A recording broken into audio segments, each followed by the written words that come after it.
I'm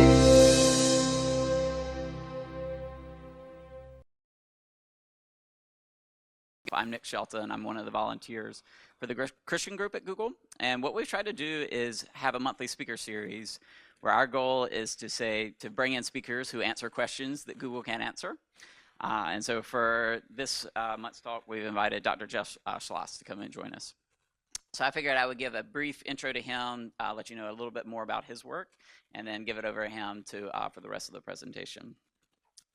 So Dr. Jeffrey Schloss is a senior scholar at the BioLogos Foundation and a distinguished professor and T.B. Walker Chair of Biology at Westmont College, which he also directs the Center for Faith, Ethics, and Life Sciences.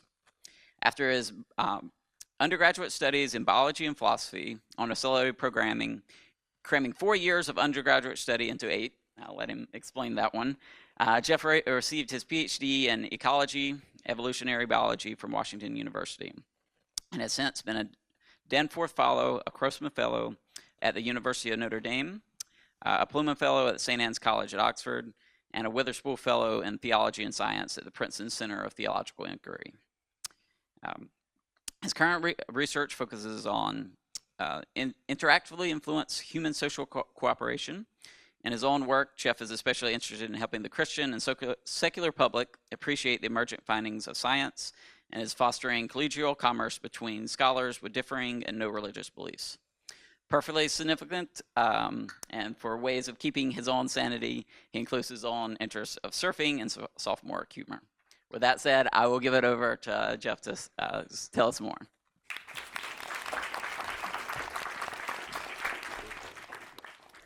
It's great to be with you.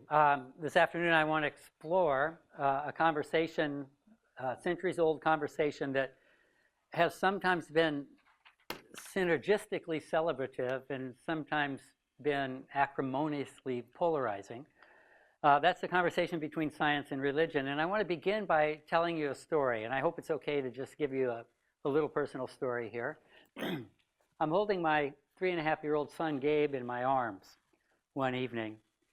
And we walk out the door to our house. We live in Santa Barbara. We don't get great sunsets in Santa Barbara often because of the maritime fog, but this sunset was spectacular. The sky was hemispherically ablaze. I've never really considered what it's like for a little kid to notice something for the first time about the natural world that we see all the time. But this was for the first time Gabe noticed the sunset. And I'm holding him in my arms and his head turns to me. His lips are quivering. And he says, "Daddy, look, God painted the sky." It was a touching but kind of a painful moment because I had to say, "Gabe, that's stupid. God had nothing to do with it. That's just the differential elastic scattering of light." No, of course I did not say that. But I tell you this story to kind of illustrate 2 points that we're going to run with in this lecture. And the first one was, well, was it stupid? When we come up with a naturalistic explanation for things, does that subvert the rational warrant for thinking that there's something beyond nature? And the second one is, well, Gabe wasn't doing an analysis and inference to the best explanation. He saw this and he just immediately and intuitively attributed it to God. So that second question is, where do these intuitions come from? And over 300 years ago, that's not working. The Scottish philosopher David Hume says in his Natural History of Religion, "As every inquiry which regards religion is of utmost importance, there are 2 questions in particular which challenge our attention, to wit, that concerning its foundation in reason, and that concerning its origin in human nature." Now, for the last more than 3 centuries, most of the discussion has focused on that first one. What implications does science have for rational warrant, the foundations of religious belief in reason? But recently, actually, just within the last several decades, there's been an explosion of research into the second question. What is it in human nature, if anything, that disposes us to those kinds of beliefs? And there have been scholarly and popular studies in genetics, neuroscience, cognitive science, and evolutionary theory. I want to concentrate on this latter question with you, what is it in human nature that seems disposed to these kinds of beliefs? But in order to do that, I need to set the context in the first question, foundations and reason. So there's a popular perception that somehow the enterprises of scientific inquiry and religious faith are intrinsically opposed. A few years ago, there was a theme issue in Time magazine. Richard Dawkins and Francis Collins both weighed in. Francis Collins, the head of the Human Genome Project and now the director of the National Institutes of Health, he actually founded BioLogos, the organization with which I have an appointment. But it's not just popular controversy. So here's one of dozens of quotes I can give you. This one from John Dupre, formerly up the road in the Department of Philosophy at Stanford. Dupre says, Darwin undermines the only remotely plausible reason for believing in the existence of God. There's nothing worthwhile left of the argument from design, and more controversially or contentiously, I want to insist that without the argument from design, there's nothing very credible left of theism generally, and Christianity in particular. Now, I want to set aside the question of whether, in fact, the rational warrant for faith rests on the argument from design. There are lots of other arguments, the argument from first cause and the cosmological argument. There are other reasons, for example, first-person testimony or religious experience.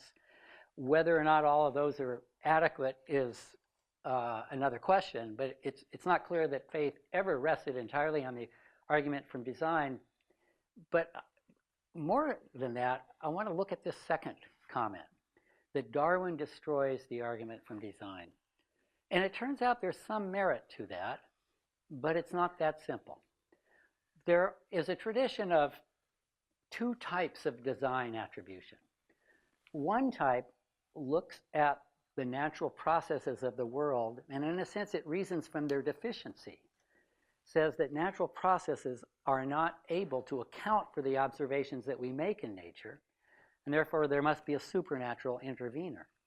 But there's another tradition altogether that looks not at the deficiencies of nature, but the marvelous endowments of natural law.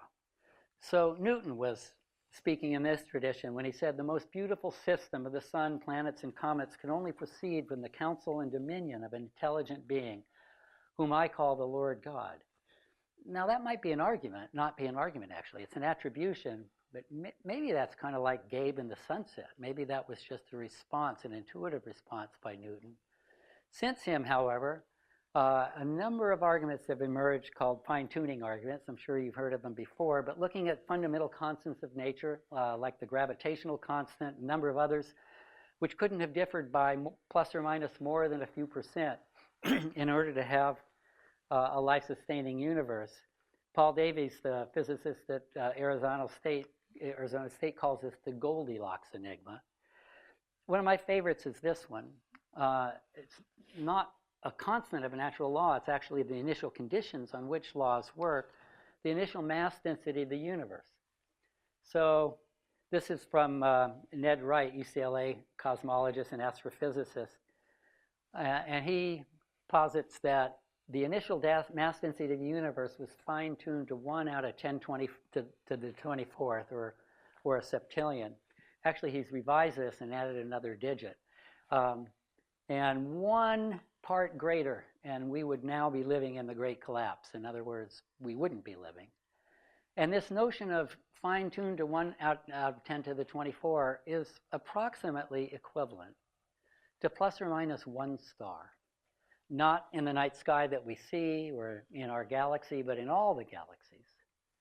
And the Hebrew scriptures say, lift up your eyes and look to the heavens. Who created all these? He who brings out our starry host one by one and calls forth each of them by name. Because of his great power and mighty strength, not one of them is missing. And the psalmist says he determines the number of the stars and calls them each by name. Now, I want to be really clear here. I am not suggesting, although some of my co-religionists do, that this was a prophecy of what science would discover thousands of years before the sciences were even invented. I'm not positing that at all. I am suggesting that what's here in the scriptural view of the world is that the world is in fact a cosmos, and not a chaos, to use Greek notions. That the world and the cosmos we live in fact, is structured and designed. Not designed because the laws require supernatural intervention, but designed because the laws themselves seem tuned to what would be necessary for the rise of life. And it's not just the scriptures. So a number of scientists who have no faith in God, by the way. So Fred Hoyle was an atheist who said a common sense interpretation of the facts suggests a super intellect has monkeyed with physics as well as chemistry and biology.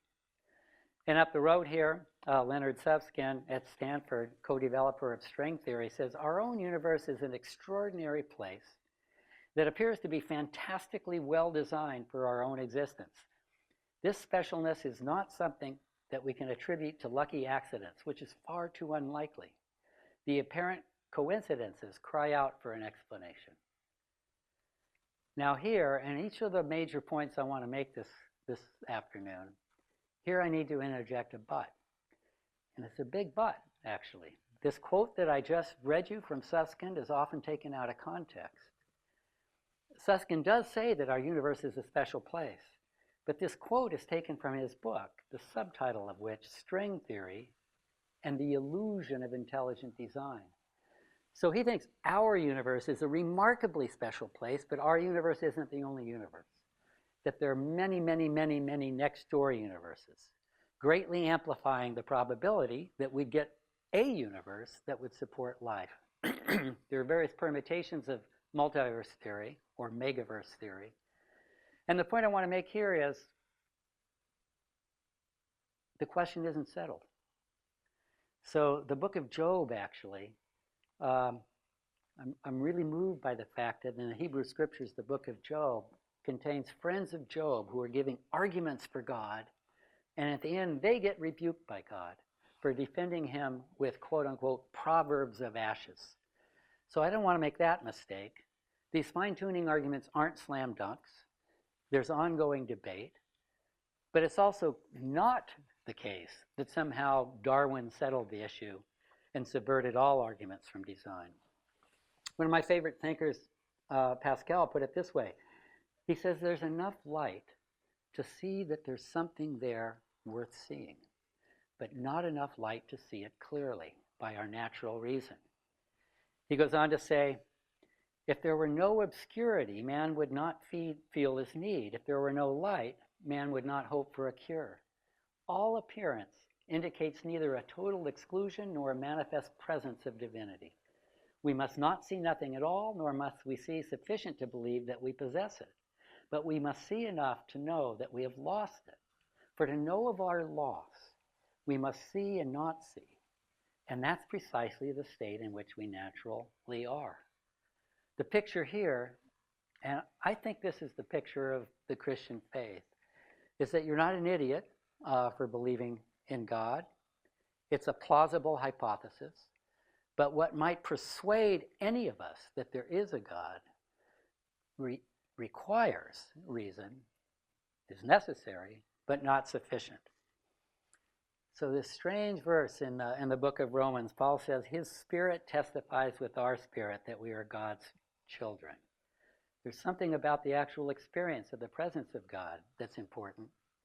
That may be delusional, but I think I'd rather be delusional than dishonest. I don't want to defend God with proverbs of ashes. Okay, so now we have this question then. Where do these intuitions come from? And here's the second part. The origin in human nature. There's a couple of ways of looking at this. Biologists talk about proximate causes and ultimate causes. Proximate causes would be the mechanism that generates certain features, including mental dispositions. And ultimate would be, well, of what adaptive value, if any, is it? So there's been a tremendous explosion in cognitive science of looking at fundamental dispositions or intuitive dispositions toward certain kinds of beliefs that we might associate with God or religious beliefs. And by the way, one of the really exciting things about this field is it's incredibly ecumenical. It has Jews and Christians and Muslims and Jews who are practicing but don't believe in God, atheists, virulent and benign. We're all collaborating with each other. It's a fun moment right now of non-acrimonious discussion.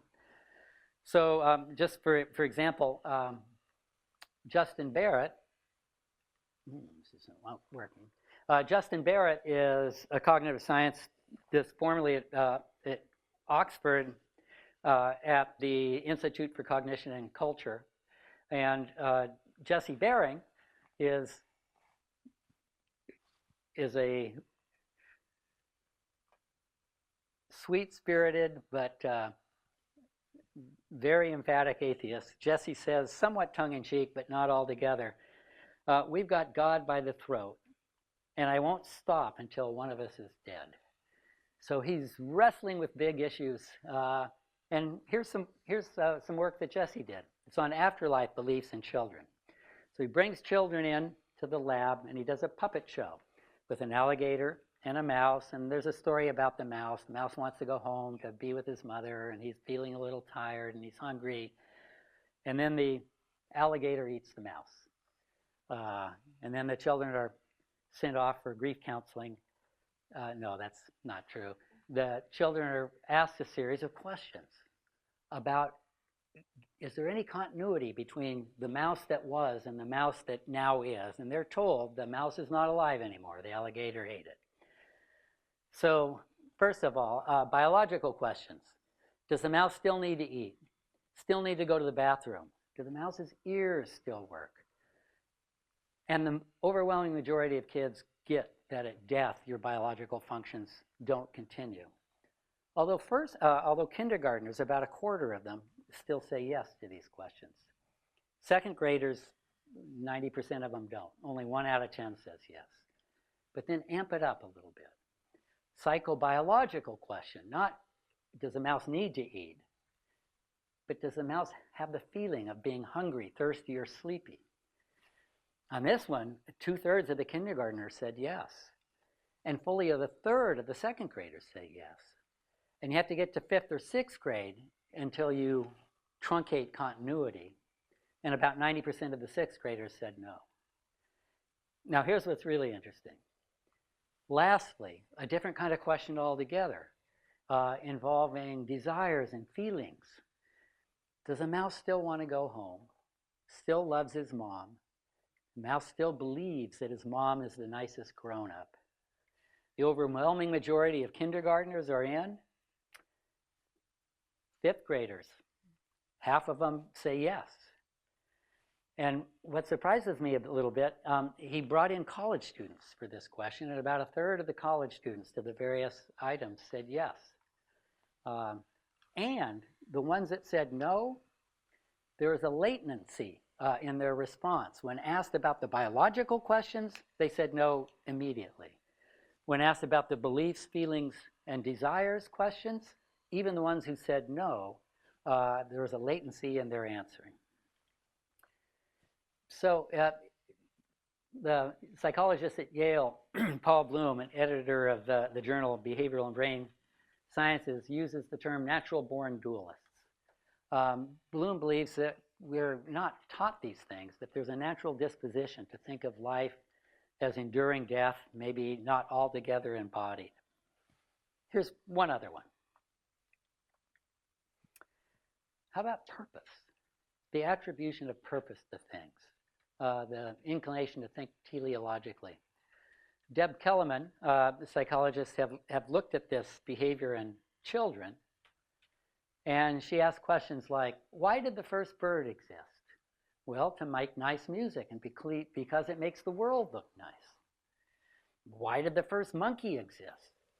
So then we had somebody to climb trees. So there can be an animal in the jungle. Why did the first monkey exist? Oh, I already did that. Why did the first river exist? So boats can come in the water and so that people can do fishing. Kellerman calls children intuitive theists. But the interesting thing is she's followed up on these studies with adults, including, by the way, doctorally trained academics, a number in the natural sciences. And there's still this latent disposition to think teleologically in adults.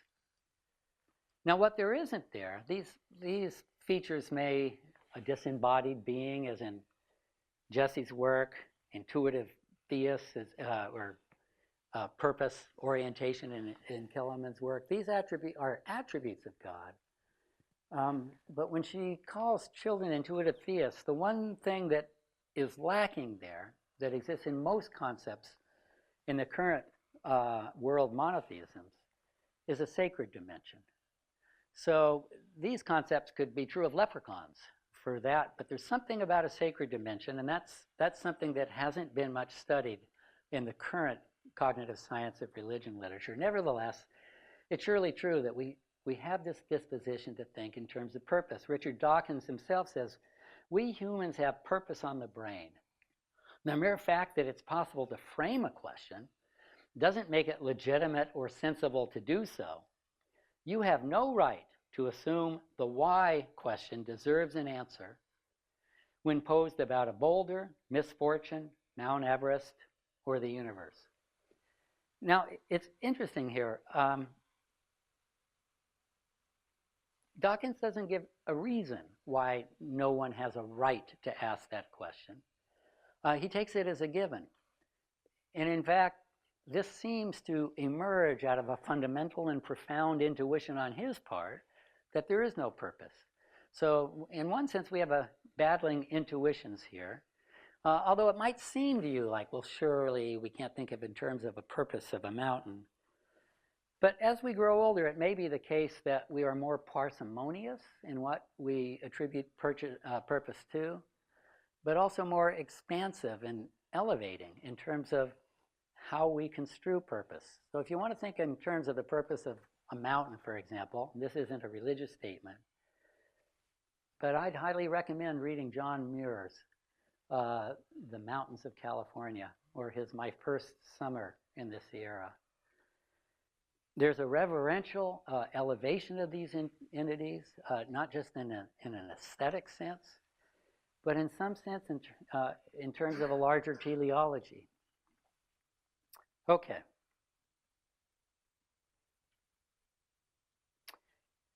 Whatever the case, the cognitive sciences suggest that we have an innate disposition to attribute, and not just to attribute, but to yearn for purpose. Augustine says, you have made us for yourself, and the heart is restless till it finds its rest in you. Now, the first question is a theological statement. You have made us for yourself. The second question is a psychological statement, that our hearts are restless. And so why? Why would that be the case? And I want to take a step back and ask the evolutionary question. Why would creatures have these dispositions? And there's an explosion of evolutionary literature on cognitive dispositions toward religious belief. There's been a fascinating debate, by the way.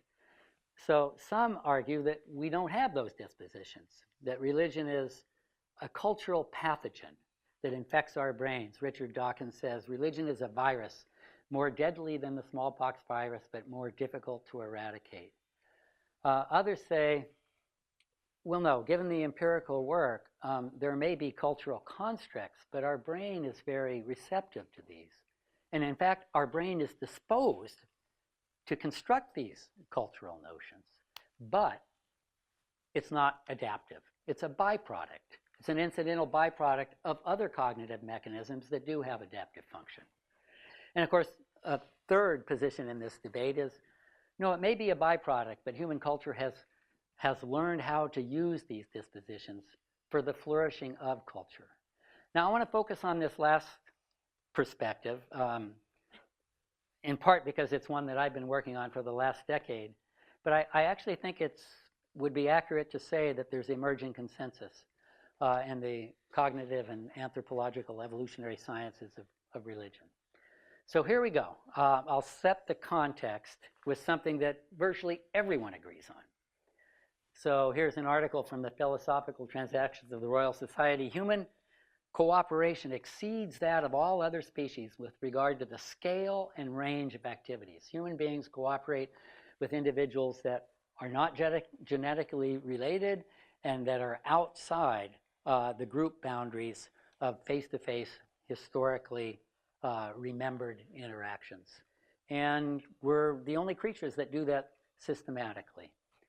40 years ago now, in his seminal Sociobiology, E.O. Wilson says, man has achieved an extraordinary degree of cooperation. Exactly how he alone has been able to cross to this pinnacle is the culminating mystery of all biology. Well, that was 40 years ago. And we have, this would be a talk in and of itself, but we've come up with numerous fascinating and really plausible explanations for this. But I'm going to concentrate on one. We'll start with this. It's obvious that in human cultures, and actually in other social organisms, punishment is important. So one of the aspects of human cooperation that is so difficult to sustain because it's so open to defection is not me cooperating with Nick. If I burn him, he won't work with me. But it involves common goods, where large members of a large community invest in and take from a pool of shared resources. And the community can become so large that you get free riders. You get people who don't make their investment, or you get people who take more than is their share.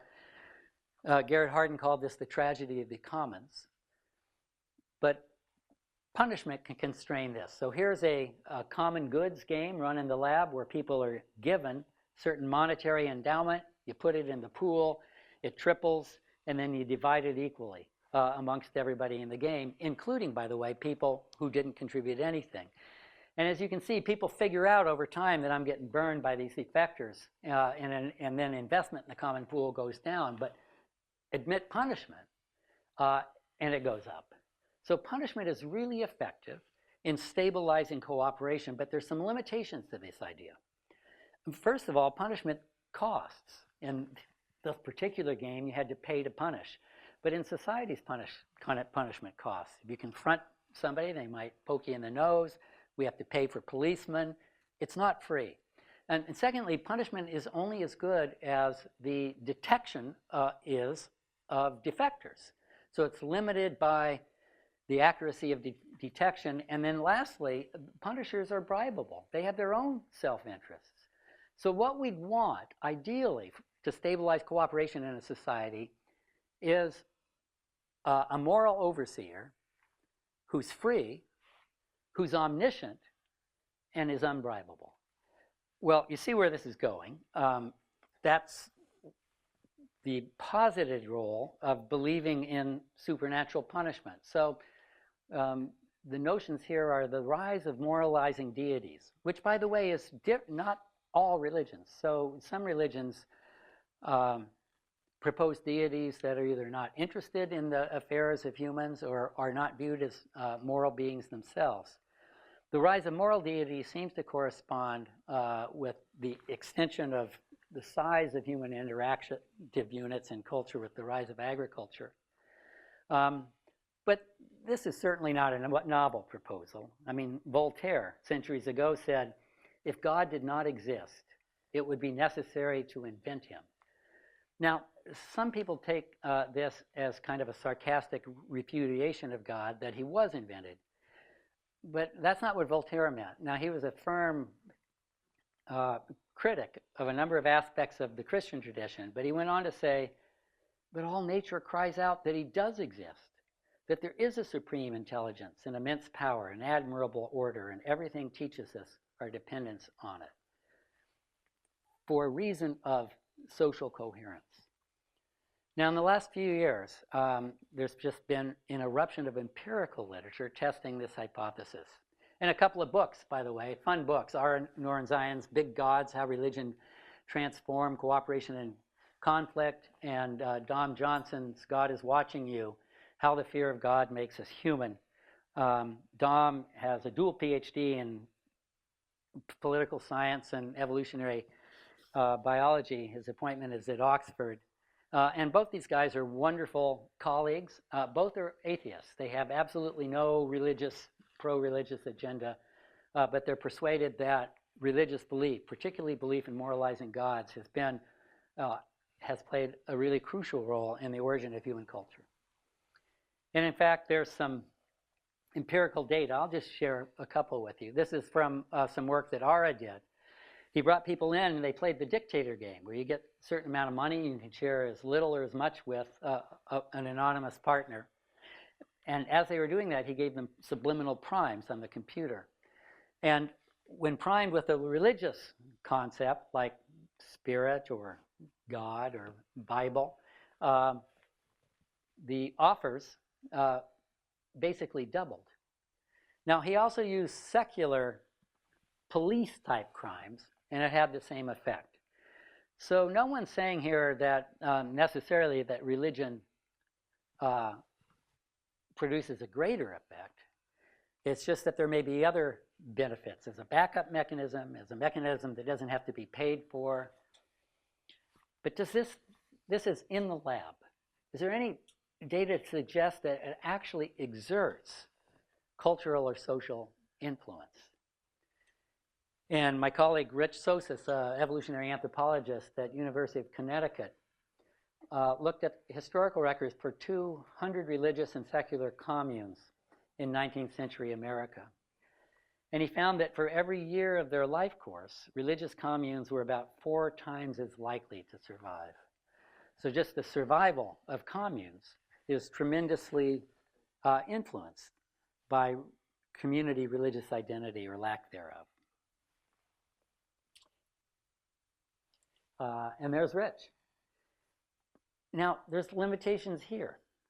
And the limitations here are, here's a Gary Larson cartoon, but this idea of a punishing, vengeful God actually may be efficacious in constraining defection. But what it doesn't seem to be able to do is motivate supraogatory. There's a word from philosophical ethics. Motivate behavior that goes above and beyond the minimal expectations. So this God might punish you for doing wrong, for violating what you're obligated to do. But we see people all the time doing what they're not obligated to do. So you might think of something dramatic like, living a life of poverty and celibacy on behalf of serving the poor. But it could also be something just as simple as pulling over in a snowstorm to help a stranger on the side of the road who's run out of gas. So one problem is this doesn't explain supraogatory behavior. And another problem is any society that relies exclusively on belief in God to do its moral policing is vulnerable to infection by people who don't share that belief. So here's the next and current installment. It's called costly signaling. There's a long history of biological thinking about signaling in non-human species.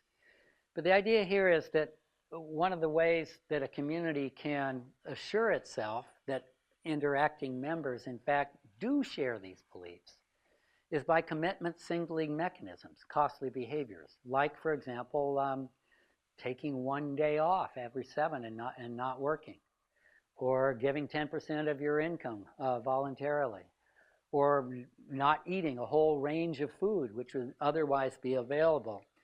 Rich has gone back, and he's actually gone back to his commune study and looked at the number of costly behaviors and found that commune longevity increased with an increasing number of costly behaviors. But by the way, only for religious communes, had no effect on secular communes. Well, that's part of the story, but there are limitations of this too.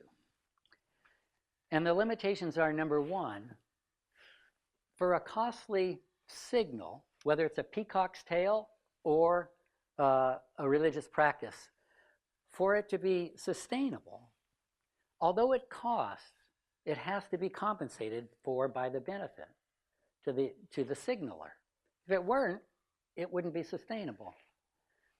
But now, if the cost is compensated for by the benefit, then people who don't believe would be willing to pay the cost because they get more out of it. We see this, by the way, at a lower level in American politics. It's almost impossible to get elected to major political office if you're not a churchgoer. And I will forego a comment about our current political situation in the US. But that's one problem. The other problem is this. The costly signaling hypothesis doesn't engage what is a prominent teaching in many religious traditions, which is that what you do, you shouldn't do publicly. So in the Christian tradition, for example, Jesus says, when you give, don't give publicly, as the hypocrites do, blasting a trumpet before them, but give in secret. In fact, don't even let your left hand know what your right hand is doing.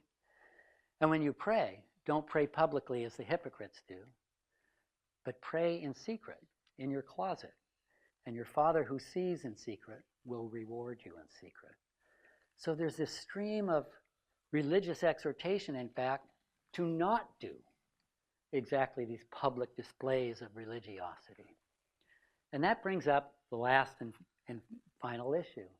Yeah, it's an issue I have to say that is under-investigated right now, but it's the issue of religious experience. In order to motivate us toward supraerogatory behaviors, those that we're not absolutely obligated to do, or in order to draw us into religious practices that don't enhance our reputation, it might be the case that whether it's delusional or not, a person who believes that they experience the presence and intimacy and love of God might do these things. So in the New Testament, Paul says, we comfort others with the comfort we ourselves receive from God. For the last few years, my lab has been looking at the relationship between religious experience and measures of prosociality, trust and generosity. I've been doing this with Hilary Linfesti, now at the School of Human Evolution and Social Change at Arizona State, and Paul Zach from the Center for Neuroeconomic Studies at Claremont Graduate University. And we have folks come into the lab, take a series of inventories just where they self-report on their sense of gratitude toward God, sense of intimacy with God, belief that they're loved by God.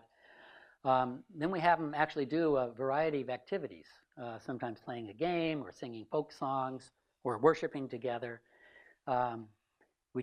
We monitor their oxytocin, which is a hormone that we know mediates social relationship. And then we have them play a variety of economic transfer experiments, standard experiments in behavioral economics. And here's what we found. We found that generosity scales to a sense of divine gratitude and intimacy. We found that in the activities, it is enhanced by worship, in particular highly experiential or emotional modes of worship. And we have worked with people from the Pentecostal tradition. And more tentatively, we've found that generosity scales to before and after oxytocin, plasma oxytocin levels, although we're still analyzing that data. Interestingly, in most of these runs, there have been no in-group, out-group difference. So one of the prevailing theories of the social value of religion is it tremendously increases in-group commitment at the expense of out-group hostility. We haven't found that, and a number of recent studies actually have taken a deeper look at this in-group, out-group. It turns out that there's a large amount of research that associates religious commitment with racial prejudice, and strong out-group boundaries. When we take a deeper look, if we divide up the religious commitment into what's called extrinsic and intrinsic religiosity, extrinsic involves kind of conformity to external rules, oftentimes for the consciously for the sake of personal benefit. Intrinsic is an internalized experience and commitment to religious principles. It turns out that intrinsic religiosity is associated with the permeability and relaxation of group areas. And intrinsic religiosity is associated with the rigidification of group barriers. Okay, so one last snapshot. If in fact we are disposed to have certain kinds of beliefs, and if in fact those beliefs and the practices associated with them relate to the establishment of social coherence, is there anything inside us that would benefit and welcome those beliefs? So the last couple of decades, there have been an explosion of literature on religion and health. This would be a talk in and of itself, but I want to give you a snapshot, and I'll close with a suggestion for an interesting review if any of you are interested in it.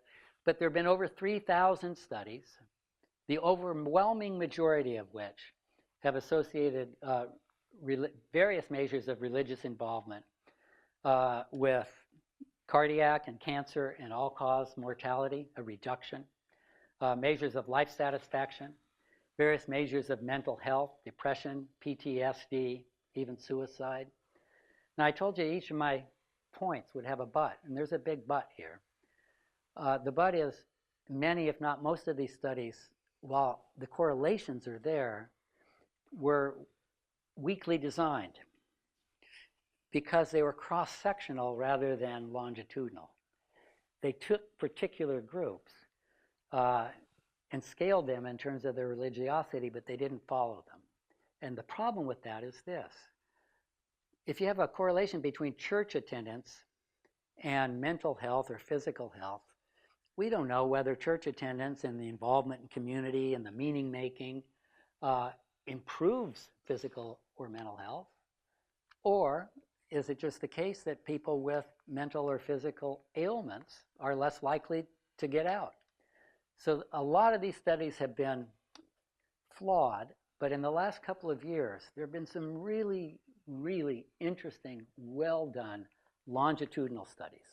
I'll just show you one from the American Medical Association Journal of Internal Medicine. This study took 75,000 nurses and followed them over 20 years. They adjusted for age, alcohol, smoking, educational level of the individual and their spouse if they had one, exercise, diet, vitamins, hypertension, body mass index, depression, family income, and even measures of social integration. Adjusted for this at the beginning of the study, and then just monitored church attendance on questionnaires submitted every 4 years. And it turns out that there was, in those who attended church once or more a week, there's a 33% reduction in all-cause mortality over this 20-year period. Now, why would this be the case? We can take a look at that in the question section if anybody wants to discuss that. But since this study, there have been a tremendous, a great number of other concomitant variable controlled, long-term longitudinal studies that have found similar outcomes for various measures of physical and psychological health. And I'll just mention that there's a really wonderful review of this work a few months ago in the Proceedings of the National Academy of Sciences, one of the most prestigious scientific journals there is. This work was done by Tyler Vanderweel, who has joint appointments in the Department of Epidemiology and Biostatistics at the Harvard School of Public Health. Tyler has been very critical of a lot of the previous studies. But in this review paper, he looked only at longitudinal studies that can controlled for concomitant variables. And the reason I'm recommending it to you is because it's not just on religion and health. It's on the promotion of human flourishing. So he looks at various measures of human flourishing, which includes statements of emotional happiness, stability of personal relationships, physical health, and some sense of meaning in one's life, and he reviews literature in 4 areas: family structure, education, work, and religious involvement, and finds that all of these things make substantial causal contributions to human flourishing. So to close, none of this makes religion true. In fact, it doesn't even make religion uniformly beneficial. There are negative God's beliefs that have demonstrably toxic effects on individual and social flourishing. But what this does represent is the questions represent fascinating areas of open-minded scientific inquiry. Some of these people, I mentioned Dom Johnson and Rich Sosas, I've had the privilege of collaborating with for many years. Dom's an atheist. Rich is a practicing Jew, though I don't know whether he's a theist. I'm a Christian. We have fantastic fun with each other. And it's a fascinating area of study in which I think it represents right now not conclusions looking for evidence, but answers questions really looking for answers. But in addition to being an area that's fun for open-minded scientific inquiry, I think it's one worthy of existential inquiry as well. So I'll close with a quote from Pascal, who I began with. The God of Christians is not a God who is simply the author of the mathematical truths or the ruler of the elements. He's not merely a God who exercises his providence over the life and fortunes of men. The God of Christians is a God of love and of comfort, a God who fills the soul and the heart of those whom he possesses, a God who makes them conscious of their inward waywardness and his infinite mercy, who unites himself to their inmost soul and who fills it with humility and joy, with confidence and love, who renders them incapable of any other end than himself. Thank you very much.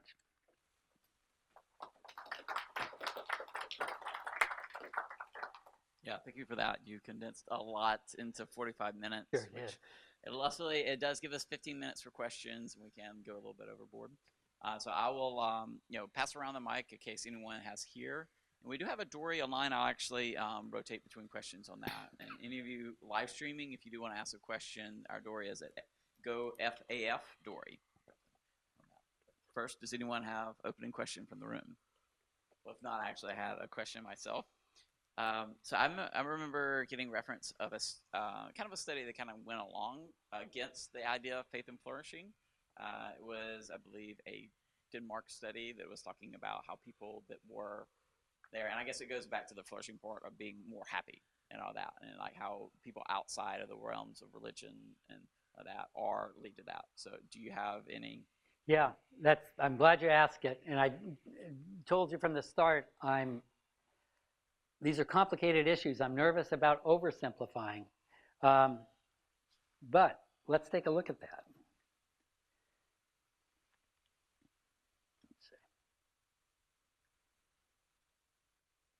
Okay, so here, this is an international survey, the percentage saying that religion is important in their daily life versus what's the quality of your life today. One is it shouldn't be one, that should be 10, very best.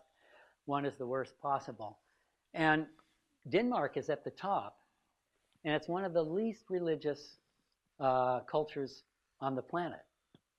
Togo is way down at the bottom, and it's highly religious. By the way, this isn't just true internationally.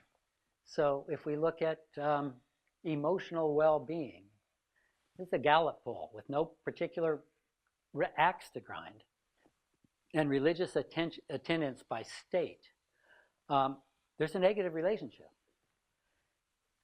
And it's also true with life expectancy, a negative relationship. So here's my comment. First of all, these studies actually suffer from the same weakness that I said other correlational studies suffer from. They're not controlling for concomitant variables. So it may in fact be the case that for various reasons, as the default standard of living as a society rises, the religiosity goes down, but so does health, but health and happiness goes up. We'd call that concomitant variability. The other possible problem with these studies is that they represent what's been called the ecological fallacy. The ecological fallacy is sampling at the wrong scale. So, and by the way, my initial training was in ecology, actually, and the size of the sampling unit made all the difference in what we'd find in terms of correlation within environmental variables. So, and I want to thank the social psychologist David Myers for this. If we look at a different scale, if we look at the individual scale here in the US, we get the exact opposite. We have increasing happiness with just church attendance. And we get the same relationship with life expectancy if we look at the individual scale. So with respect to those studies, I don't want to dismiss them too cavalierly, but they're not longitudinal, and they don't control for concomitant variables, and they may suffer from the ecological fallacy. Well, I do have a question that came in at the Dory, and this is from Grace from Sydney, Australia. She said, it's awesome to hear how the ways that science and faith intersect, but I also wanted to hear how people argue that humans just think they need religion. We can how can we know that we are wired for the evidence of God's intelligent design, or is religion a result of how we are wired? Well, that's the big question. So we might subdivide it into two questions. The first one's an empirical question. Does it look like humans, and by the way, I wouldn't say wired, because wired suggests that it's in our hardware, and that and somehow it's absolutely innate, and that no matter what context we grew up in, we have these dispositions. I don't think that's the case. Biologists describe phenotypes as gene by environment interactions. So one is the empirical question of, are we disposed to believe certain things, growing up in environments that are typical, human family and cultural environments that are typical of the natural history of our species? And I would say we are. We are disposed to do those things. And then the next question is, okay, as we construct and imbibe those kinds of beliefs, are we not only disposed to hold them, but do they make a positive difference in our life? I'd say here, the data are complicated. Depends on the nature of the beliefs and the way we embrace them. But the data seem pretty robust, that certain kinds of beliefs and behaviors held in certain ways contribute to flourishing at both individual and social levels. Now, our friend in Australia, question is, okay, so do we have the beliefs because we're wired to generate them? Or do we have them because there is a creator who wired us to have them? Well, that's not a question that's empirically answerable, is it? What we can say is, contrary to the number of the folks I cited here, is it doesn't look like from the empirical data there's anything that would subvert that belief. But the design argument itself, whether it's fine-tuning of the cosmos or whether it's fine-tuning of the human cognitive architecture, I'm going to go back to Pascal on this. There's enough light to see that there's something there we're seeing, and not enough light to see it clearly. And Pascal says that that's actually a good thing, because if we came to belief in God by purely rational inference, we'd believe in God as a proposition. And he says if we have this hunch, this question that there might be a God, and we come to God and ask him, are you there, and have an interaction with him, then we have a God who's a relational, loving being. Thanks for the talk. So I have a question regarding these studies, and a little bit, I think you kind of alluded to it, just the confounding factors of it. So you mentioned that, yes, they're cross-sectional and some are longitudinal, right? But 20 years is a long time. And, you normalize in the beginning, but if you keep going to church, perhaps you'll find a group of people that you enjoy being with and the husband, and we know those factors actually are affecting your level of happiness. So how do you how can you explain that? Not so much genetics, but like also like the effect of the environment and Right. how that interacts with religion. So this is a 20-year study. I mean, I'm a little overwhelmed at the scale of this study because it's 75,000 people over 20 years. And they actually went back every 4 years and checked with them and adjusted for covariates. So that graph I showed you at the end was a graph not of the actual mortality data, but a model of the mortality data once these other covariates had been adjusted for. So it's, we need more studies like that. But now the next question would be, well, why? What's going on here? And they did what's called mediating analysis. And it looks like that even after controlling for covariates, it looks like social inclusion was an important factor, and optimism and hope was an important factor, and that differed between the two groups longitudinally studied. Now, one question we might ask is, okay, well, if we had something other than religion that would contribute to folks' sense of social inclusion and buoyancy or optimism, could that perform a similar function? And maybe so. Maybe they should look in Denmark. Maybe like a place like Denmark, where people are. I mean, I'm not saying Yeah. I'm just playing a little bit, but Denmark would be a place where people maybe have that hope because socially the situation is not as dire. So if you go to Togo, like there's not much there Yeah. to do. Well, I mean, there's stuff, but you know what I mean. Yeah, for sure. Yeah. But sometimes just the feeling of belonging to a group can mediate that effect too. Yeah. So, yeah, we do need more international studies of these things. Here in the U.S., there have been a number of studies that have targeted different cultural groups as well. So a number of studies have looked at just the effects. One study looked at just the effects of religious involvement on coronary heart disease in African Americans, for example. So a different social group with the different social challenges. We did have one more question in the dory, and it was actually about just like definitions of flourishing. So I think this was in reference back to your slide of talking about the oxytocin and measuring it. So I think that what they were trying to ask is, what is your definition of flourishing personally, and is there a definition that science can give us of what is exactly human flourishing, and where would be the intersection of the two?